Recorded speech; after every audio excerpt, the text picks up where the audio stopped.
9% से ज्यादा मतदान हो चुका है।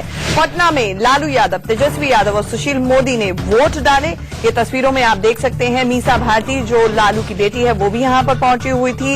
लालू यादव ने वोट डालने के बाद बाहर निकलते ही कहा कि बिहार में महागठबंधन क्लीन स्वीप करने जा रहा है।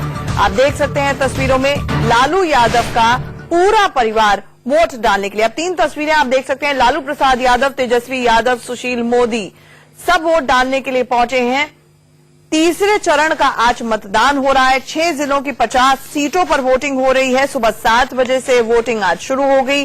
शाम 5 बजे तक 40 मतदान केंद्रों पर वोटिंग चलेगी, जबकि 10 जो संवेदनशील बूथ हैं वहां पर सिर्फ 4 बजे तक वोटिंग होगी। तेजस्वी यादव अभी वोट करके सीधे मतदान केंद्र से बाहर निकले हैं। तेजस्वी जी, पहले आप बताइए, वोट आपने दिया? दिखाई जरा। जी, वोट हमने दिया है और सभी लोगों से अपील करते हैं कि अपने मत का प्रयोग करें और जगह जगह मतदान केंद्रों पर जाएं और बिहार के विकास के लिए वोट डालने का काम करें। तेजस्वी जी, एक बात लगता है कि जिस तरीके से प्रधानमंत्री की भूमिका है, जिस तरीके से वो अटैक कर रहे हैं, बात 3 इडियट्स की हो या फिर जिस पर्सनल अटैक मीसा जी पे उन्होंने किया, क्या लगता है कि क्या प्रधानमंत्री की अपनी गरिमा जो है वहां पे कोई?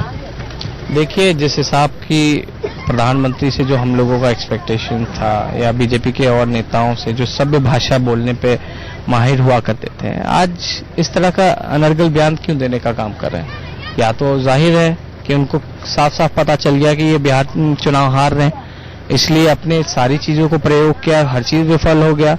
फिर एक परिवार को टारगेट करके जो कहना है वो कहें, उससे हम लोगों को लेना देना नहीं है। हमें अपना काम करना है। हम चाहते हैं बिहार का विकास हो। आप एक वोटर के साथ उम्मीदवार भी हैं राघोपुर के सीट पे, कितना बड़ा बैटल है वहाँ? क्या किस तरह की फाइट? वहाँ कोई लड़ाई नहीं है। वहाँ क्या पूरे बिहार में कहीं लड़ाई है, इसलिए बीजेपी बौखलाहट में आकर के ऊट पटांग काम करने का काम कर रहा है। ये तेजस्वी यादव है और इनको बहुत उम्मीदें हैं कि जिस तरीके से जो वोट पड़ रहे हैं और राघोपुर की सीट से उनकी जीत पक्की है और कोई यहाँ पे लड़ाई नहीं है। सवाल अगर मोदी की बात करते, प्रधानमंत्री मोदी के बारे में, तो उन्होंने कहा कि जिस तरीके से प्रधानमंत्री मोदी हमले कर रहे हैं व्यक्तिगत तौर पे, ये कहीं ना कहीं प्रधानमंत्री के पद की गरिमा को ठेस पहुंचती है। उनको बचना चाहिए और इस तरीके से हमले व्यक्तिगत नहीं करने चाहिए। कैमरामैन नवनीत के साथ अमित कुमार सिंह, इंडिया न्यूज, पटना।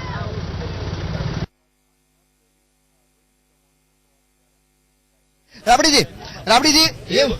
जी ये बताइए, एक मिनट, हमारे साथ राबड़ी देवी है। राबड़ी देवी, ये बताइए कि क्या कुछ उम्मीदें हैं? आपने वोट डालकर आए हैं, क्या कुछ उम्मीदें हैं राबड़ी जी? क्या कुछ उम्मीदें हैं? पूरा उम्मीद है, पूरा सरकार हम बनाने जा रहे हैं। पूरा लहर है, महागठबंधन के लहर है पूरा बिहार में। आपके दोनों बेटे उम्मीदवार हैं, क्या कुछ अपने दोनों बेटों के लिए, जीत के लिए क्या कुछ उम्मीदें लगती? दोनों बेटे नहीं है, पूरे बिहार के सब पार्टी में सबके बेटा है, दामाद है, ससुर है, सबका है। उसी में हमारा 2 बेटा है। अब 2 बेटा से जलन है तो हम लोग क्या कर सकते हैं? अभी यही बताइए, वोट डाल के आप आई हैं? के पलवार एनडीए में है, पलवार के पलुआ, सास से, ससुर से लेके, दामाद से लेके, बेटा पोती, भाई भतीजा सब है। प्रधानमंत्री जी लगातार व्यक्तिगत हमले आपके परिवार पे कर रहे हैं, क्या कुछ? जलन है उनको, बिहार की जनता से जलन है, लालू जी से जलन है, बेटा लोग से जलन है, और बेटा पे उतर गए हैं, अब बेटा बेटी पा गए हैं, प्रधानमंत्री मुखिया है देश का। ठीक है, राबड़ी देवी जो लालू प्रसाद यादव की जो धर्मपत्नी है, वो वोट डालकर जो है यहाँ पहुंची है, वेटनरी कॉलेज से बाहर आई हैं और उनको उम्मीद है कि दोनों बेटे जो हैं उनको जीत मिलेगी। और जिस तरीके से प्रधानमंत्री इनके परिवार के खिलाफ हमले कर रहे हैं, तो वो कह रही हैं कि कितने भी हमले करें, एक टारगेट लेकर अगर वो इस तरीके से कर रहे हैं कि बिल्कुल गलत है। और उनको उम्मीदें हैं कि उनके दोनों बेटे हैं और आरजेडी और पूरा जो महागठबंधन है उनको बड़ी जीत हासिल होगी, 2/3 बहुमत मिलेगा। तो ये थी राबड़ी देवी जो भी वोट डालकर अपने लालू प्रसाद यादव और अपने बेटे तेज प्रताप के साथ वो बाहर निकली। कैमरामैन नवनीत के साथ अमित कुमार सिंह, इंडिया न्यूज, पटना। की पत्नी राबड़ी देवी खुद साथ में है। राबड़ी क्या कहा राबड़ी देवी ने? वैसे लोकतंत्र दुनिया का सबसे बड़ा हमारा है, ऐसे में कई बारी हमारी राजनीति पॉलिटिकल सर्कस की तरह लगने लगती है, लेकिन आज तो अजब नजारा देखने को मिला बख्तियारपुर के पोलिंग बूथ की, जो कि एक मॉडल पोलिंग बूथ है। वहां पर 3 लोगों को बंदरों ने काटा। बंदर यहां पर मौजूद थे। आप देखिए कि कितनी भव्य तैयारियां, क्योंकि ये मॉडल पोलिंग बूथ है, यहां पर की गई थी। रेड कारपेट बिछाया गया है, लोगों को लाइन वाइज बुलाया जा रहा है, आके अपना वोट कास्ट करें। और ये महिला तड़पती हुई, दर्द से करराहती हुई, क्योंकि बंदर यहां पर इन्हें काट कर चला गया। ये देखिए तस्वीरों में, ये अब से कुछ ही देर पहले की तस्वीरें हैं जहां पर बंदर इस महिला को काट के चला गया। हमारे साथ हमारा पैनल मौजूद है, वरिष्ठ पत्रकार एनके सिंह मौजूद हैं, अनुज गुप्ता जी मौजूद हैं। सबसे पहले एक क्विक कमेंट, अजब मंकी बिजनेस है एनके सिंह सर। जी हाँ, मतदान का समय है और वोटरों को बंदर काट रहा है। बहुत कुछ मैसेज है ये प्रजातंत्र के लिए बहुत अच्छा मैसेज नहीं है कि वो वोट देने आया है और बंदरों ने उनको काट लिया है। तो मुझे लगता है कि और बिहार के चुनाव में कुछ ज्यादा ही है ये सब चीजें। नहीं, लोग इसे मजाक बनाकर वानर सेना अनुज जी कह सकते हैं, लेकिन इसके पॉलिटिकल डायमेंशंस दे सकते हैं। नेताओं की तो ये आदत होती है, लेकिन ये दुर्भाग्यपूर्ण भी है अनुज जी। ये बिल्कुल दुर्भाग्यपूर्ण है, क्योंकि यदि हम पोलिंग स्टेशन पर यदि मतदाताओं को सुरक्षा उपलब्ध नहीं करा पा रहे हैं तो वास्तव में कोई भी कहेगा बहुत चिंताजनक है। और मैं तो हैरान हूं कि जिस चुनाव आयोग ने बिहार की जनता को, बिहार के चुनाव को बम और बंदूकों से संरक्षण दे लिया, वो बंदरों से संरक्षण दे पा रहा है। इसके लिए कोई बहुत अधिक व्यवस्था करने की आवश्यकता नहीं होती है।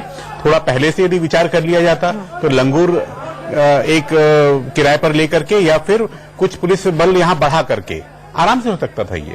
नहीं, ये वो पोलिंग बूथ है जहां पर जाकर नीतीश कुमार को वोट डालना है। ऐसे में ये और भी ज्यादा संगीन और गंभीर मामला हो जाता है।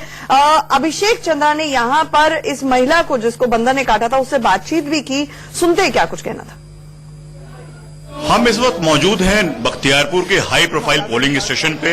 यहाँ पे मुख्यमंत्री नीतीश कुमार खुद थोड़ी देर में अपने वोट कास्ट करने के लिए आने वाले हैं। इसे एक मॉडल पोलिंग स्टेशन के रूप में सजाया गया है, मगर एक बड़ा सवाल यहाँ पर जो उठ रहा है वो है बंदर का आतंक।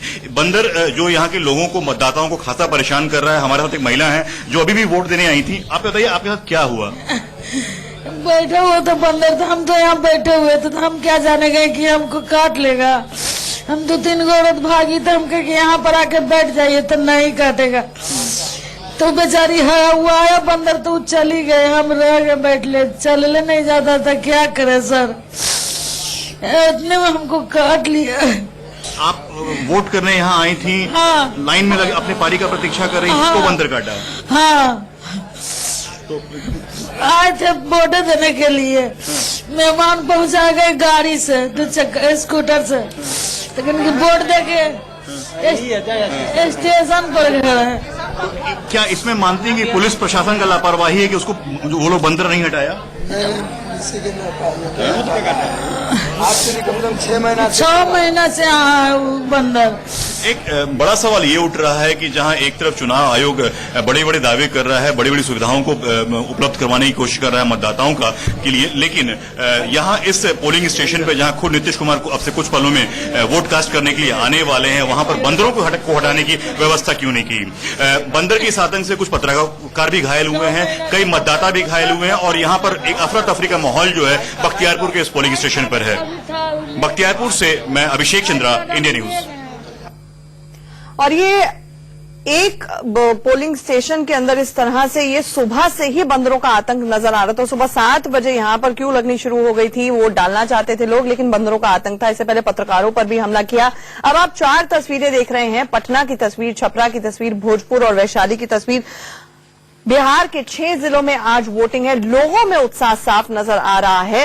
वोटिंग परसेंटेज अभी तक कितनी है सुबह सुबह की आप देख सकते हैं। बक्सर में करीब 9.5%, नालंदा में 9% के करीब वोटिंग हुई है। अलग अलग इलाकों से वोटिंग परसेंटेजेस आप देख पा रहे हैं। वोट देने का अधिकार सबको है और एक वोट कितना महत्वपूर्ण है इसका अंदाजा आप ये लगा सकते हैं कि हमारे साथ एक विकलांग है वोटर, और ये वीआईपी जो बूथ है जिस पर कि लालू प्रसाद यादव तमाम जो उनके बेटे बेटियां हैं यहाँ उन पे वोट करने आते हैं। तो आप जनाब बताएं क्या नाम है आपका? कमरुद्दीन शाह। कमरुद्दीन शाह साहब, आप विकलांग है, आप चल फिर नहीं सकते हैं, फिर भी आप कितने सालों से आप वोट करने आए? 35 साल से वोट दे रहे हैं। उम्मीदवारों का चयन किस तरीके से करते हैं? उम्मीदवार है जो देखते हैं कि बढ़िया से जो चला रहे हैं और जो बढ़िया से चलाएंगे, गरीबों पर जो ख्याल रखेंगे, उन्हीं को जिताना चाहते हैं। जो गरीब आदमी पर, लाचार आदमी पर ख्याल रखेंगे उन्हीं को सोचते हैं कि वोट उन्हीं को हम दें। यही हम बहुत लोग कमरुद्दीन साहब वोट करने नहीं आते हैं, घर में बैठे रहते हैं, ये शिकायतें होती हैं। क्या लगता है कि आप इतनी तकलीफ झेल कर भी और यहाँ तक पहुंचे हैं, क्या कहेंगे लोगों के लिए? हम कहेंगे कि आप लोग को भी वोट देना चाहिए। जब हम इतना मजबूर होकर वोट दे सकते हैं तो आपको भी देना। बिहार में तीसरे चरण का मतदान शुरू हो गया है। इस समय हम राघोपुर विधानसभा सीट में हैं। बाबा, कितनी उम्र होगी आपकी? 81 साल हुआ है। कई लोगों को आपने इस सीट पर देखा होगा। आज आपने जो वोट डाला है वो किस आधार पर डाला है, किन मुद्दों के सहारे? बहुत बढ़िया से डाला है। किन मुद्दों को ध्यान में रखकर वोट? तो सब चाहिए लेकिन मिले तब ना। बहरहाल एक लंबी कतार यहाँ देखने को मिल रही है। तमाम लोग यहाँ पर लाइन में खड़े हैं। मैं आपको दिखाना चाहूंगा, तमाम ये पुरुषों की लाइन है। एक लंबी लाइन यहाँ पे खड़ी हुई है। लोग वोटिंग के लिए खड़े हुए हैं और महिलाएं भी खड़ी हुई हैं। उनसे भी जानते हैं, लोगों से पूछते हैं किस आधार पर वोट डाल रहे हैं, क्या दिमाग? विकास के आधार। आप किस आधार? विकास। आप किस आधार? विकास। आप किस आधार? विकास। आप? छपरा में मतदान प्रक्रिया सुबह से ही चल रही है। मेरे साथ कुछ वोटर हैं जो अपना मतदान का प्रयोग करके आए हैं। इसमें से जो सामने मेरे साथ जो दिखाई दे रहे हैं वो पहली बार वोट डाला है। उनको सर्टिफिकेट भी मिला है कि my first vote, proud to be a voter, यानी कि पहली बार मतदान करके आए हैं। क्या इश्यू आज आपके जहन में थे, क्या सोचकर? मैंने विकास के लेकर सोच के वोट दिए थे और विकास को ये उम्मीद है नरेंद्र मोदी भी विकास करेंगे। सर, हम सबसे पहले क्राइम का रोकना चाहते हैं, क्योंकि कोई भी स्टेट में क्राइम बहुत ज्यादा दिन पर दिन बढ़ते जा रहा है। क्राइम और विकास ये बहुत जरूरी है। आज से मतलब लड़की आगे बढ़ रही है, लेकिन क्राइम एक ऐसा मुद्दा है कि वो घर से भी निकलती है तो सेफली नहीं घर से निकल सकती। तो मैं क्राइम के सोच पे ही आई हूँ। क्राइम क्यों सर? आपने भी, आप तो पहले कई बार वोट डाल चुकी होंगी, तो क्या सोचा, क्या मुद्दे यहाँ पर? बस अमन चैन रहे भाई, इसीलिए मतलब बहुत ऐसा धांधली हो रहा, धांधली नहीं हो। सर, हम इस मुद्दे पे मैं वोट देने आ रही हूँ कि भ्रष्टाचार मिटाने के लिए और नया परिवर्तन लाने के लिए। जो हम लोग की नया सरकार आए, हम लोग को परिवर्तन आए। ये तमाम जो वोटर हैं जो पहली बार भी वोट डाला, वो चाहते हैं कि बिहार का नाम जिस तरह से लिया जाता है उस तरह से नाले विकास हो और सरकार को उस दिशा में काम करना चाहिए। वहीं लड़कियों ने, जो महिलाओं ने वोट डाला, वो अमन, शांति और जो भ्रष्टाचार का मुद्दा, खासकर महिलाओं की सेफ्टी का जो मुद्दा है, उसको ध्यान में रखते हुए यहाँ पर वोट डाला है। कैमरामैन गुलशन के साथ यतेंद्र शर्मा, इंडिया न्यूज, छपरा। तो कहीं ना कहीं फर्क है, फासला है नेताओं की समझ में और जनता के विश्वास में। वो बार बार कहते हैं विकास के नाम पर वोट दे रहे हैं, लेकिन नेता लोग तंत्र मंत्र की बात करते हैं, बीफ की बात करते हैं। इन्हीं मुद्दों पर चर्चा करेंगे। एक छोटे से ब्रेक के लिए रुक रहे हैं। विकास का मतलब क्या है? विकास का मतलब नीतीश है या मोदी है? तुरंत लौट रहे हैं। स्वागत है। आज तीसरे चरण का मतदान हो रहा है बिहार में 50 सीटों पर। ऐसे में विकास का मतलब क्या है? हमने जगह जगह पर, जब हमारे रिपोर्टर्स आप ब्रेक से पहले देख रहे थे कि वो पूछ रहे थे मतदाताओं से कि किस नाम पर वोट करोगे, किस चीज पर वोट करोगे, उनका कहना था विकास। विकास को वो किसके साथ आइडेंटिफाई करते हैं? हमारे साथ एनके सिंह वरिष्ठ पत्रकार हैं। नीतीश पहुंच गए बख्तियारपुर में, उनको वोट डालने जाना था। सीधे आपको लिए चलते हैं बख्तियारपुर। ये एक मॉडल पोलिंग बूथ है जहां पर नीतीश वोट डालने के लिए पहुंचे हैं। नीतीश कुमार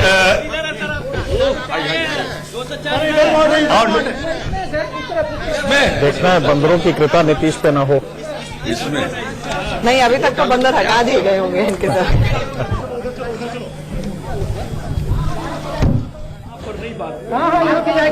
आप लोग रुक जाइए।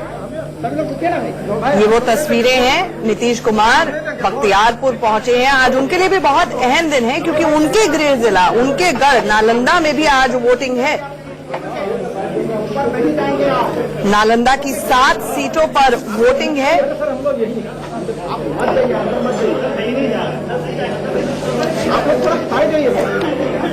नीतीश कुमार, बिहार के मुख्यमंत्री, वोट डालने के लिए पहुंचे हैं बख्तियारपुर के मॉडल पोलिंग बूथ में। ये वही पोलिंग बूथ है जहां से कुछ देर पहले तस्वीरें आई थी। एक महिला को बंदर ने काट लिया था। सुबह से ही यहाँ पर बंदरों का आतंक है। आज सुबह 7 बजे यहाँ पर पोलिंग स्टेशन पर वोटिंग शुरू हुई। पत्रकारों को बंदर ने परेशान किया, पत्रकारों पर हमला किया और उसके बाद एक महिला पर हमला किया। बेचारी करा रही थी दर्द से, उन्हें जैसे तैसे प्राथमिक उपचार के लिए फिर वहां से ले जाया गया। ये तस्वीरों में आप देख सकते हैं। नीतीश कुमार वोट डालने के लिए बख्तियारपुर पहुंचे हैं। अंदर जाते वक्त पोलिंग बूथ के उन्होंने कुछ नहीं कहा। जब बाहर निकलेंगे तो उम्मीद करते हैं नीतीश कुमार यहां पर कुछ आकर कहेंगे। इससे पहले लालू प्रसाद यादव कह चुके हैं कि क्लीन स्वीप होने जा रहा है महागठबंधन का बिहार में। इन्हीं तस्वीरों के साथ एक छोटा सा ब्रेक, तुरंत लौट रहे हैं। बिहार में सीधे आपको लिए चलते हैं बख्तियारपुर से ताजा तस्वीरें आ रही हैं। मुख्यमंत्री नीतीश कुमार यहां पर वोट डालने के लिए पहुंचे हैं। ये एक मॉडल पोलिंग बूथ है। अब से कुछ देर पहले की तस्वीरें हैं जब वो बस इस पोलिंग बूथ में आए थे, लेकिन इस पोलिंग बूथ में सुबह से ही बंदरों का आतंक नजर आ रहा था। यहां पर एक महिला को बैठे बिठाए बंदर ने काट भी लिया, जिसे बाद में ले जाया गया डॉक्टर के पास। वो वोट डालने के लिए महिला पहुंची थी। आप देख सकते हैं तस्वीरों में बिहार के मुख्यमंत्री नीतीश कुमार यहां पर वोट डालने के लिए पहुंचे हैं। मीडिया ने उनसे कई कुछ सवाल पूछने की कोशिश की, लेकिन उन्होंने अंदर जाते वक्त कुछ नहीं बोला।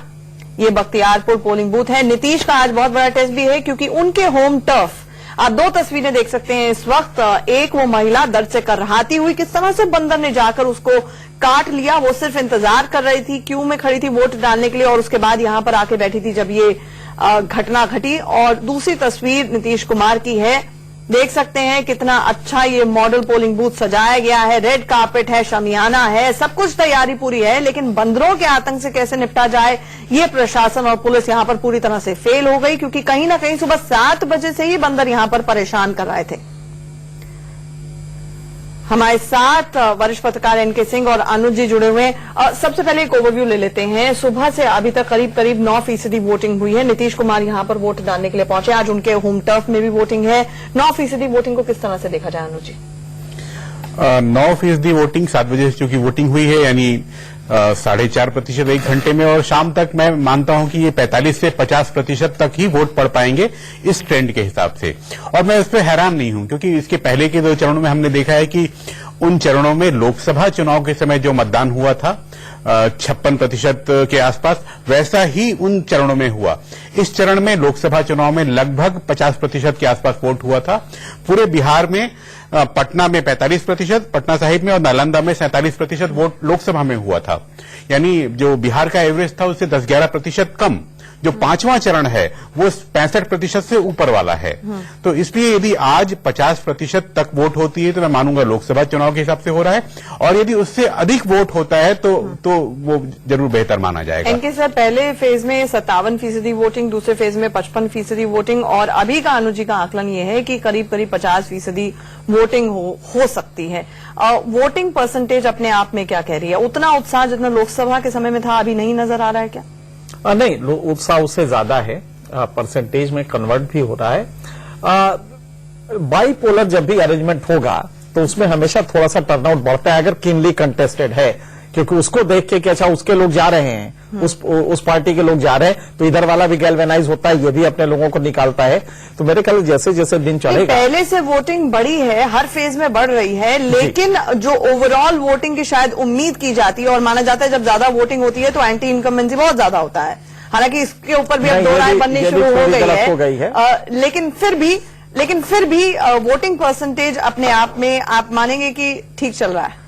नहीं, वोटिंग परसेंटेज ठीक है। वोटिंग परसेंटेज अगर ज्यादा, ये तब माना जाता है जब 70 से ऊपर हो, 65 से ऊपर हो, तब वो एक डेफिनेट ट्रेंड दिखाता है। लेकिन अगर ये 55 से 60 के बीच में है तो कोई खास ट्रेंड नहीं दिखाता है। मुझे लगता है कि लेकिन ये 55 के आसपास होना चाहिए, ऐसा मुझे अभी के ट्रेंड से लग रहा है। अच्छा, ये बताएं कि आज हम मिड पॉइंट पर खड़े हैं, तीसरा फेज है, 2 चरण हो चुके हैं, 2 चरण होने बाकी हैं। अब तक की आप दोनों की 2 प्रेडिक्शंस जो अभी आपको नजर आ रहा है हालात के हिसाब से क्या है? आपकी ग्राउंड रिपोर्ट्स क्या कहती हैं? पहले तो मैं ये बता दूं कि अभी आपने बाइट्स लिए लोगों से, तो जितने लोगों से पूछा कि भाई वोट किस आधार पर दे रहे हो, सबने कहा विकास। ये कुछ बात ऐसी ही है कि कोई भी नहीं कहेगा मतलब नीतीश या विकास का मतलब मोदी। जी हाँ, नहीं, अगर आप उससे अगला सवाल करते कि तुम विकास यादव को दोगे या विकास सिंह को दोगे, तब वो राज खुल पाता है, क्योंकि विकास एक ऐसा बन गया है कि हर आदमी यही कहता है। पर इसके बाद अगर आप आए तो कुल मिला के कहीं न कहीं मुझे लग रहा है कि बैकवर्ड कंसोलिडेशन लालू सक्सेसफुल रहे हैं करने में, और वो विक्टिम इमेज जो लालू की बनी, लालू पे एक्सेसिव अटैक हुआ, उसकी वजह से बैकवर्ड का एक कंसोलिडेशन हुआ है, और इसमें महागठबंधन को एक एडवांटेज मिल रहा है। और जो मुझे लगता है कि आज के फेज में नहीं होगा, 4th में भी नहीं होगा जहां 105 होने वाले हैं, लेकिन वो 5वें फेज में फिर से मेकअप कर लेंगे, और कुल मिला के एडवांटेज महागठबंधन को रहेगा। महागठबंधन आगे चल रहा है। अनुज जी, आपकी प्रेडिक्शन अभी तक यानी पहले के 2 चरण यदि कहें तो उसमें तो महागठबंधन आगे रहा है, मुझे ऐसा लगता है। ये जो तीसरा और चौथा चरण है, ये एनडीए को यहां बढ़त मिलेगी, और जैसा कि सिंह साहब ने कहा, मैं सहमत हूं कि 5वां चरण तो 57 में से यदि 40-45 से अधिक सीटें भी महागठबंधन जीतेगा, मुझे हैरानी नहीं होगी। मेरा ये मानना है कि चुनाव बहुत कांटे का है। दोनों ही गठबंधन 100 के आंकड़े को पार कर रहे होंगे, यानी 243 में से 200 सीटें तो हो गई, बाकी की जो 43 बची हुई है उसके बीच का संघर्ष है। कुछ 12-15 अन्यों के खाते में, जिसमें 5-7 निर्दलीय भी होंगे। अब देखना यह होगा कि स्पष्ट बहुमत किसी एक गठबंधन को मिल पाएगा या उन अन्यों के सहारे की सरकार बनाने की नौबत आएगी। लेकिन आप दोनों का ही कहना है कि अभी तक के 3 फेजेस के अंदर महागठबंधन आगे चल रहा है, लेकिन लालू प्रसाद यादव तो प्रेडिक्शन कर रहे हैं, भविष्यवाणी कर रहे हैं कि महागठबंधन क्लीन स्वीप कर रहा है। आपसे कुछ देर पहले वो वोट डालने के लिए पहुंचे थे, क्या कुछ कहा उन्होंने, वो भी सुन लेते हैं। महागठबंधन, पूरा महागठबंधन बिहार के 5 चरण में स्वीप कर रहा है जी। इसमें भाजपा खास करके नरेंद्र मोदी जी लगातार कमल कार्ड खेल रहे हैं। एक क्षण भी नरेंद्र मोदी को प्रधानमंत्री के कुर्सी पर बैठने का हक नहीं है। इन्होंने कह दिया कि हम लोग बैकवर्ड का कोटा काट के मुसलमान को 20% दे रहे हैं। इतना बड़ा खटिया बिलो बेल्ट प्रधानमंत्री, जिसको संविधान का ज्ञान नहीं है, वो आदमी इस तरह का बात बोला, कमल कार्ड खेला है। लोग समझ रहे हैं सब बातों को, सारे लोग जान रहे हैं। इसलिए कहीं भी इनको खाली पैर लौट के जाना है नरेंद्र मोदी को, भाजपा को। प्रधानमंत्री ने जिस तरीके से बयान दिया है, मिशा जी, ये आप किस रूप में लेती हैं?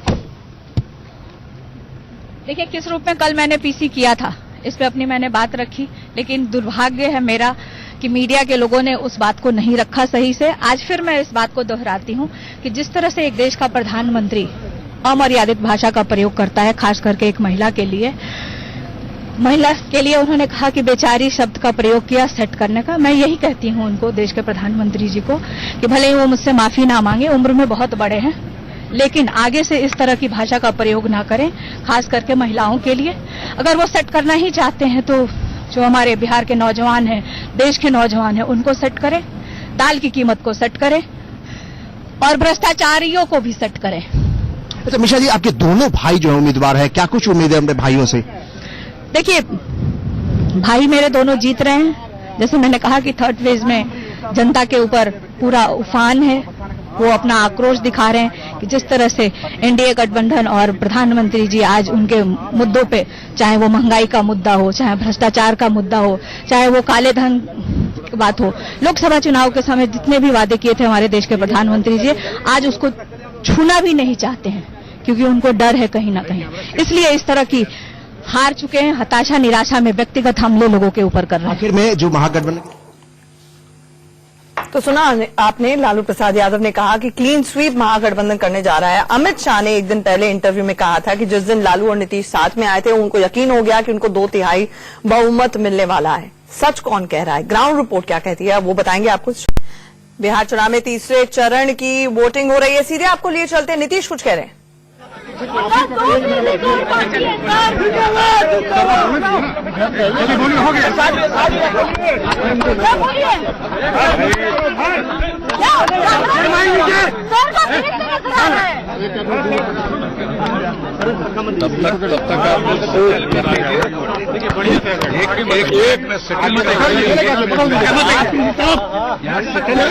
अरे आगे मत आइए, पीछे आइए ना थोड़ा, यहाँ से आप चलो।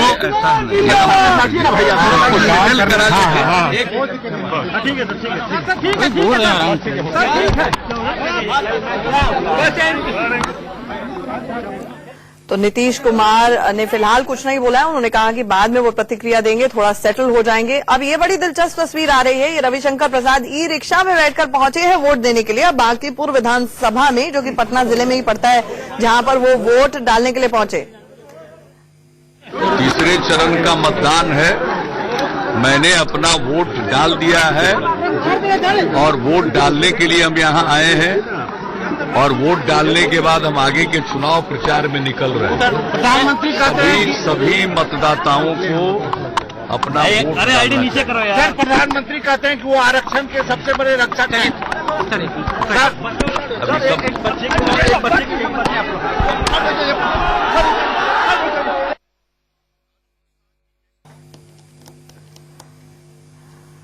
नीतीश वोट डालने के बाद आप चुनाव प्रचार के लिए निकलेंगे, लेकिन बड़ा दिलचस्प है और आप दोनों से एनालिसिस लेना चाहूंगी इस बाबत। रविशंकर प्रसाद की भी तस्वीरें आई जहां पर वो ई रिक्शा में वोट डालने के लिए पहुंचे। इतनी रैलीज, इतने पोस्टर वॉर, 11 मंत्री, और ये इसको लेकर आलोचना भी हो रही है कहीं ना कहीं महागठबंधन द्वारा इनके सर कि भाई आपके सारे मंत्री वहां पर मौजूद है तो काम कौन कर रहा है। नहीं, देखिए एक बात तो सही है कि ये चुनाव प्रेस्टिजियस है और चुनाव में नो होल्ड्स बार्ड होते हैं और अगर सारे लोग पहुंच रहे, सारी ताकत झोंक रहे हैं, भाई नीतीश कुमार 15 साल से जिससे लड़े हुए थे उसके साथ आ जाते हैं, तो अगर ये अपनी पूरी ताकत लगा रहे हैं तो मुझे नहीं लगता कि इसमें कोई गलत है और ये fight to finish war type का है। इसमें होना चाहिए, लेकिन जो डिस्कोर्स बदल दिया है, पॉलिटिकल डिस्कोर्स बदल दिया है, वो मेरे ख्याल से अच्छा नहीं है। जिस स्तर पे पॉलिटिकल डिस्कोर्स आ गया है, ये चुनाव का पूरा इशू आ गया है, वो मेरे ख्याल से भारत में एक अच्छे डेमोक्रेसी का संकेत नहीं देता है। अनुज जी, लालू और नीतीश को जय वीरू कई मीडिया के सेक्शन बुला रहे थे, तब तो समझ में आता था। मोदी जी ने तो 3 इडियट्स का गठबंधन बुला दिया उसको। तो ये पॉलिटिकल डिस्कोर्स की बात जो इनके कह रहे हैं, कहीं ना कहीं ये डेस्परेशन भी रिफ्लेक्ट करता है क्योंकि पॉलिटिकल सर्वाइवल की बात हो गई है। बहुत से लोग इसको इशू बनाए हुए हैं। देखिए, एक तरफ नीतीश जी और लालू जी के लिए बिहार के अंदर अपने सर्वाइवल का मामला है और मैं कहूंगा नीतीश जी के लिए वहां से बाउंस बैक करके नेशनल पॉलिटिक्स में आने के लिए। लेकिन मोदी साहब की जो सरकार है वो संसद में, राज्यसभा में अटक जा रही है बार बार। उसके महत्वपूर्ण विधेयक वहां लटक जा रहे हैं, इसलिए वो राज्यसभा का अपना रास्ता आसान करने के लिए बिहार को जीतना चाहते हैं, क्योंकि बिहार के सहारे फिर उत्तर प्रदेश को जीतने की कोशिश हो सकती है और इन दोनों राज्यों को जीते बिना बीजेपी और एनडीए राज्यसभा में बहुमत में कभी नहीं आ पाएंगे। इसलिए मेरा ऐसा सोचना है कि केवल बिहार को जीतने के लिए नहीं हो रहा है, बल्कि केंद्रीय प्रशासन को भी सुचारू रूप से चला सकने के लिए मोदी साहब के लिए बहुत बड़ा जुआ है ये। इनके सर, राज्यसभा तो एक जगह आ जाती है, वो एक तकनीकी नंबर का गेम है जो दिक्कत का विषय है, लेकिन पार्टी के अंदर, बीजेपी के अंदर सवाल उठने भी शुरू हो जाएंगे, ऐसा लोग कहते हैं, पॉलिटिकल एनालिस्ट कह रहे हैं। अमित शाह और मोदी के ऊपर खुद, खासतौर से दिल्ली के डिबेकल के बाद अगर बिहार में भी सरकार नहीं बनती है तो। नहीं, देखिए ऐसा है कि बहुत ही हाइप के साथ 2014 का चुनाव लड़ा गया था जिसमें वन मैन शो था। मोदी थे, मोदी के व्यक्तित्व में बहुत से गुण चस्पा कर दिए गए। एबल एडमिनिस्ट्रेटर हैं, गुड डेवलपर हैं, टॉलरेंस करप्शन के खिलाफ बिल्कुल नहीं है साहब, बिल्कुल नहीं होने देंगे टॉलरेंस। 1.5 साल में जब देखा गया तो ये एनालिसिस का ये वक्त आ गया कि भाई ये हुआ क्या है, 1.5 साल में कितना कुछ हुआ, और तब देखा गया तो नेचुरली बिहार का इलेक्शन उस मकाम पे है जहां की ये कहा जा सकता है कि हाँ साहब, हमारा परसेप्शन डेवलप हो चुका है, हम उसी के हिसाब से अब बीजेपी को वोट देंगे। अगर परसेप्शन डेवलप हो चुका है इनके सर, तो अरुण जेटली का एक दिन पहले ये बयान आना कि हमारा सिर्फ 15 महीने राज रहा है और बिहार के चुनावों का नतीजा मोदी के अभी तक के कार्यकाल के ऊपर रेफरेंडम नहीं माना जाना चाहिए। अगर इतना अच्छा काम किए तो फिर क्यों ना। बिल्कुल, ये वही शो करता है जो हम लोग लगातार कह रहे हैं कि रेफरेंडम न माना जाए। ये नहीं कहना चाहिए था आपको, तो ये कहना चाहिए कि साहब सीधी सी बात है कि जो 15 महीने में किया ये उसका प्रतिफल है जो जनता हमें दे रही है। ये कहीं डेस्परेशन शो करता है कि देखिए उसको नहीं मानना है। और यही नहीं कहा है, कई इलेक्शंस में पहले भी हुआ था कि जब जो पार्टी हारती है वो यही कहती है नहीं ये मोदी पे रेफरेंडम कैसे होगा। तो हकीकत यह है कि रेफरेंडम हमेशा होता है। आपकी डेमोक्रेसी में एडवर्सेरियल डेमोक्रेसी है हमारी, जिसमें हर 2 दिन में आपका रेफरेंडम होता है, आपके बारे में हम ओपिनियन बनाते हैं, मीडिया ओपिनियन बनाता है, मीडिया ओपिनियन को रिफ्लेक्ट करता है। तो लिहाजा इस समय जो बिहार का चुनाव है 1.5 साल 16-17 महीने 18 महीने बाद हो रहा है, तो बड़ी सीधी सी बात है कि जनता ने अपना परसेप्शन बना लिया है। दाल तत्काल देखने में आया, दाल एक फेलियर था जो कि माना गया कि स्टेट का फेलियर है, केंद्र सरकार का फेलियर है इसमें कहीं, क्योंकि होल्डिंग जिस तरह हुई है, दाल का प्रोडक्शन सिर्फ 5% कम हुआ है और उतना आपने इंपोर्ट से पूरा कर लिया है, तो दाल 200 रुपए क्यों हुआ। तो ये सारे मुद्दे थे जो कि इस समय बिहार की जनता के दिमाग में होंगे, लेकिन हाँ वर्क भी डालेंगे, ये बहुत बड़ा सवाल है। चाकू दी गहराई तक पोषण और रखे मक्खन सी मुलायम। वीनस रोज मक्खन सी मुलायम त्वचा। लीजिए, कुंडली 100% मैच करती है जी। 1 कप मोहिनी तब बनती है। मोहिनी पियो खुल के जियो। Red Rising Stars,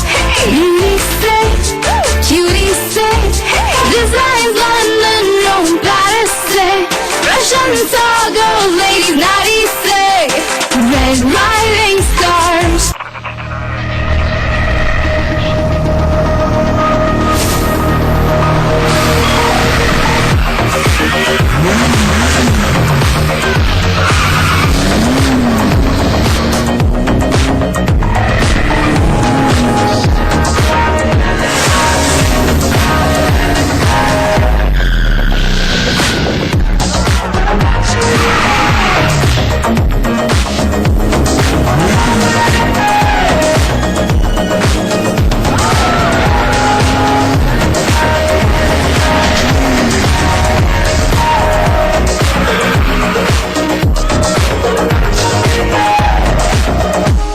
मेरा भरोसा है केश किंग आयुर्वेदिक तेल, जो बना है 16 खास आयुर्वेदिक तत्वों से। केश किंग, रखे मेरे बालों का ख्याल और बाल रहे लंबे, काले और घने। Kesh King, the king of hair oils. सबसे मजबूत, सबसे भरोसेमंद, शानदार डिजाइन और शुद्ध फूड ग्रेड प्लास्टिक मटेरियल से बने शीतल वाटर टैंक्स, रखे पानी को सुरक्षित।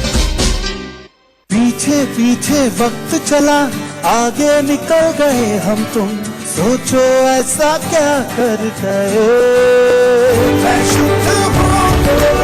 शुद्ध प्लस पान मसाला, तुम में भी मैं हूँ। मुझे भरोसा है किंडर जॉय पर, क्योंकि इसमें है दूध हाई क्वालिटी का और इसमें है चुनिंदा रॉ मटेरियल्स बगैर किसी कलरिंग्स या प्रिजर्वेटिव्स के। मुझे भरोसा है इसके हाइजीन पर, क्योंकि इसका स्पेशल पैक इसे रखे फ्रेश। किंडर जॉय, उनकी खुशियाँ मेरा भरोसा।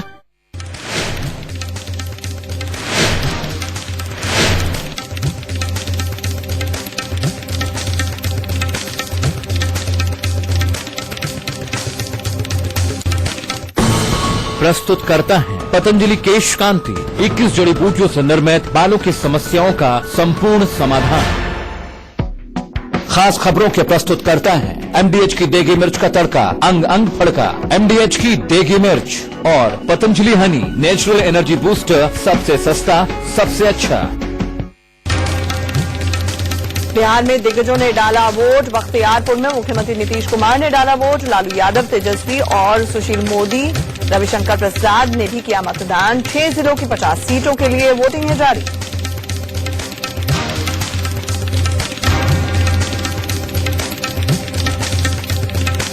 बिहार चुनाव पर लालू यादव का बड़ा दावा, कहा महागठबंधन करेगा क्लीन स्वीप।